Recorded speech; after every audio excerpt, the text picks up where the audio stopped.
Something you long believed to be true but realized wasn't.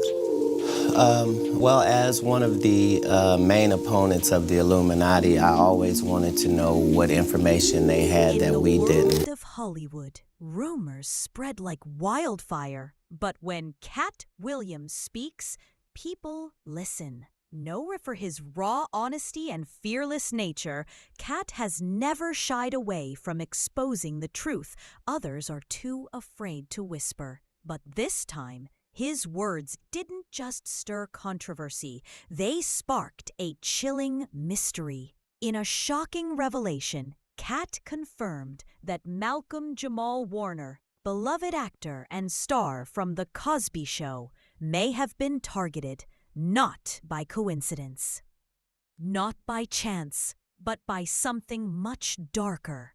Katt's voice carried a weight that couldn't be ignored. His cryptic message pointed to forces that move silently behind the glittering lights of fame, forces that decide who rises and who falls. Why would Malcolm-Jamal Warner, a man celebrated for his wholesome image and quiet life, be caught in the crosshairs? That's the unsettling question.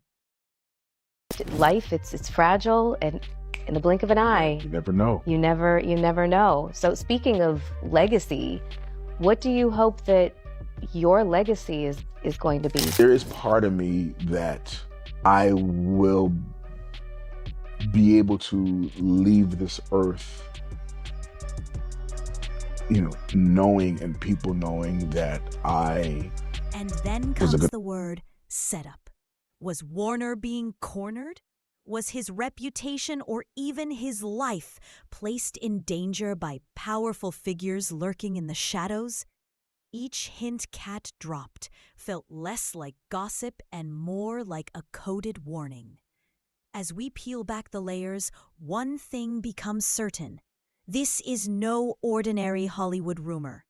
This is a dangerous puzzle with whispers of betrayal, control, and manipulation at the highest level. The deeper you listen to Katt's words, the more chilling they become. What did he really mean?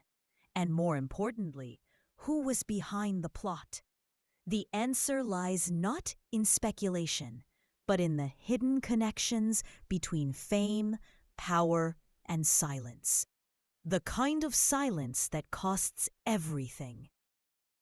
Because I've spent, so much of the early part of my life listening to, being celebrated on one hand, but paying way too much attention to the naysayers. These are the first things we saw when we pulled up to the beach. Signs in Spanish and English warning people about potentially hazardous conditions. This sign even giving a roadmap for how to escape a rip current. Carries a dangerous weight. In Hollywood, it's not about a staged moment for the cameras. It's about positioning someone for downfall. Katt Williams, in his explosive reveal, suggested Malcolm-Jamal Warner wasn't just in the wrong place at the wrong time. He was being maneuvered, carefully, intentionally. Warner, who had built a career as one of television's most respected figures, was suddenly facing whispers, strange encounters, and questionable stories designed to cloud his reputation. For an actor who had kept himself away from scandals, this sudden storm didn't feel natural. It felt orchestrated. Rika, Jesse, officials say Warner's autopsy is now complete. It was completed this morning, according to authorities, Tom, and they say that it confirmed that Warner's drowning death was, in fact, an accident. Information hit harder. Someone was after Warner. But who? And why? The words weren't just speculation. Katt had been in Hollywood long enough to recognize the signs. He knew the patterns of destruction, the way careers and lives were dismantled once a decision was made from the shadows. Every star who rises too clean, too respected, too untouchable, eventually faces the silent machinery of control. And Warner, according to Katt, was walking straight into it. Whether it was industry politics, unseen rivals, or something even more sinister, the message was clear. This was not coincidence. But here's where the suspense grows darker. Warner himself never publicly confirmed these suspicions. Silence, a silence that only fueled the mystery. Was he protecting himself? Or was he simply aware that speaking out could trigger something even more dangerous? Some of us make choices. I think it's not a biggest choice for others. I'm saying at the end of the day, Kevin doesn't have to worry about what people are going to say about him wearing a dress because of the long line of dress-wearing people before him. So now we have Big Mama's house 1, 2, and 3. Yeah. I've never seen Medea in a pantsuit. I think she wears dresses. So now I'm saying, why are we picking on poor little Kevin Hart? Because it was his turn next. Some of us are against the Illuminati, and we are against the Illuminati at our own detriment. When people are against the Illuminati, then they get punched in the face all the time. The press hates them, and nobody likes them. End quote. We all love Dave Chappelle. Exactly. Dave Chappelle has never been a part of the Illuminati. They don't want him or me or people like us. Katt painted the picture. The puzzle pieces aligned into something chilling. Warner wasn't just facing a bad rumor or career setback. He was staring at a setup crafted by powerful forces that thrived on control. The question remained, would he escape it? Or was it already too late? Behind every Hollywood success story, there are strings being pulled. Some are visible, managers, producers, executives. But others remain hidden. And according to Katt Williams, those are the ones to fear. When he confirmed that Malcolm-Jamal Warner was being targeted, the suggestion wasn't that a rival actor wanted his role. No, this was bigger, much bigger. The machinery of fame has long been accused of silencing those who don't play the game. Whispers of careers destroyed overnight, scandals manufactured from thin air, reputations shattered by a single headline. For Warner, whose career symbolized dignity and survival in an unforgiving industry, becoming a target meant something far more. There has never been a person that has been parodied 9 times on Saturday Night Live and yet never been invited other than me. I, at this point, take it as a badge of honor that they don't fuck with me. A lot of times when people are doing an impression of you, they're really showing you how they feel about you. You know what I mean? So for Saturday Night Live to have an impression of me and have a woman do that means they think I'm a bitch.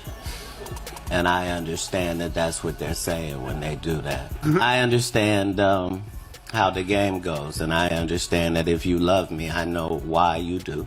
And if you don't with me, I understand why. For the title is combating the narrative of black life, black culture that the media focuses on, and that we're all one thing. Yeah, and the whole concept is, we're not all hood. The black community is not a monolith. But instead of giving in to Hollywood's demands, Malcolm chose projects that focused on social justice and education. Williams has never been one to sugarcoat the truth. His confirmation about Malcolm-Jamal Warner wasn't delivered for shock value. It was a warning wrapped in layers of mystery, one that forces us to look beyond the surface. The word setup hangs heavy. If Warner was indeed maneuvered into a corner, then someone or something was making sure his story ended the way they wanted. The tragedy of Hollywood is that so many stories fade into whispers. Their truth buried beneath headlines crafted to distract the public.